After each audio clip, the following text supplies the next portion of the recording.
Delhi high court ने एक case की सुनवाई के दौरान देश भर में समान नागरिक संहिता यूनिफॉर्म सिविल कोड लागू करने की वकालत की।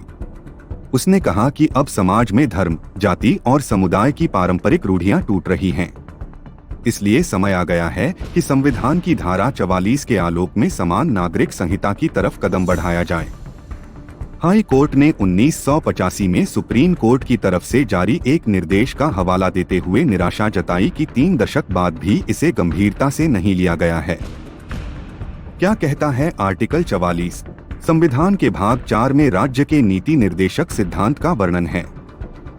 संविधान के अनुच्छेद 36 से 51 के जरिए राज्य को विभिन्न महत्वपूर्ण मुद्दों पर सुझाव दिए गए हैं और उम्मीद की गई है कि राज्य अपनी नीतियां तय करते हुए इन नीति निर्देशक तत्वों को ध्यान में रखेंगी। इन्हीं में आर्टिकल 44 राज्य को उचित समय आने पर सभी धर्मों के लिए समान नागरिक संहिता बनाने का निर्देश देता है। कुल मिलाकर आर्टिकल 44 का उद्देश्य कमजोर वर्गों से भेदभाव की समस्या को खत्म करके देश भर में विभिन्न सांस्कृतिक समूहों के बीच तालमेल बढ़ाना है। आइए समझने की कोशिश करते हैं कि यह समान नागरिक संहिता आखिर है क्या, इसके लागू होने से क्या फायदे होंगे और इसे लागू करना मुश्किल क्यों है। जान लेते हैं कि आखिर समान नागरिक संहिता का मतलब क्या है। इसका मतलब है देश में हर जाति, हर धर्म के नागरिकों पर एक जैसा कानून लागू होगा।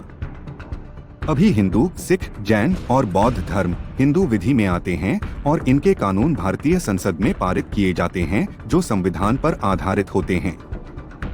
मुस्लिमों और ईसाइयों के अपने अलग कानून हैं। यह कानून से मतलब विवाह, गोद लेना, जमीन जायदाद का बंटवारा, संपत्ति का अधिग्रहण और उसके संचालन से जुड़े मसलों से हैं।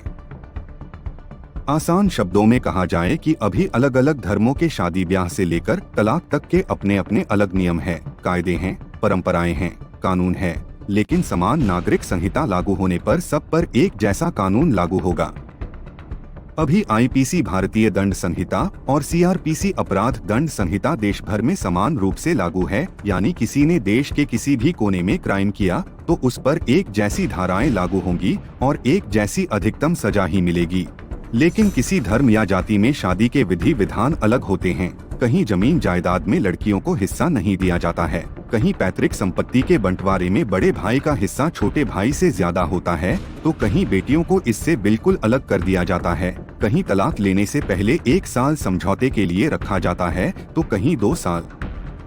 समान नागरिक संहिता लागू हुई तो ऐसा भेदभाव नहीं होगा, यानी महिलाओं को ज्यादा हक मिलेंगे, खासतौर से मुस्लिम महिलाओं को जो हलाला से मुक्त होगी, जिन्हें तलाक होने पर गुजारा भत्ता मिलेगा। समान नागरिक संहिता लागू हुई तो अदालतों में मुकदमे जल्दी लिख देंगे।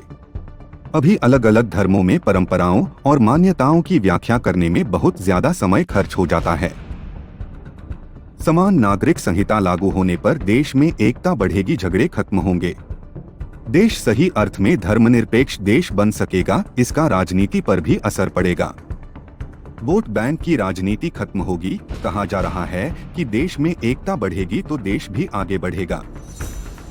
आखिर भारत देश में गोवा राज्य भी है। 1961 से ही समान नागरिक संहिता लागू है और सफलतापूर्वक लागू है, तो देश भर में यह क्यों लागू नहीं हो सकती।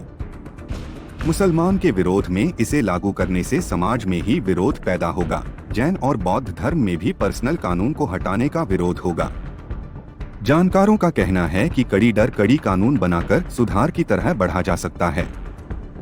कुछ जानकार कहते हैं कि एक झटके में समान नागरिक संहिता लागू करने के बजाय इसे चरणों में धीरे धीरे लागू किया जाना चाहिए। पहले शादी को लेकर समान कानून बने, फिर तलाक को लेकर, उसके बाद जमीन जायदाद या गोद लेने को लेकर। कुछ जानकार कहते हैं कि मोदी सरकार को समान नागरिक संहिता लागू करने की जगह रिफॉर्म यानी सुधार के आयोग बनाने चाहिए। एक आयोग बने हिंदू मैरिज एक्ट में सुधार के लिए, एक आयोग बने शरिया कानून में सुधार के लिए, एक आयोग बने ईसाइयों के मैरिज एक्ट को लेकर। जानकार कहते हैं कि अगर ऐसा हो गया तो समस्या का अपने आप ही अंत हो जाएगा, समान नागरिक संहिता की जरूरत ही नहीं पड़ेगी। लेकिन सबसे बड़ा सवाल यह उठता है कि यह सब अपनी राजनीति चमकाने और दूसरों की राजनीति को धूल धूल करने के लिए होगा या वास्तव में देश के हित में।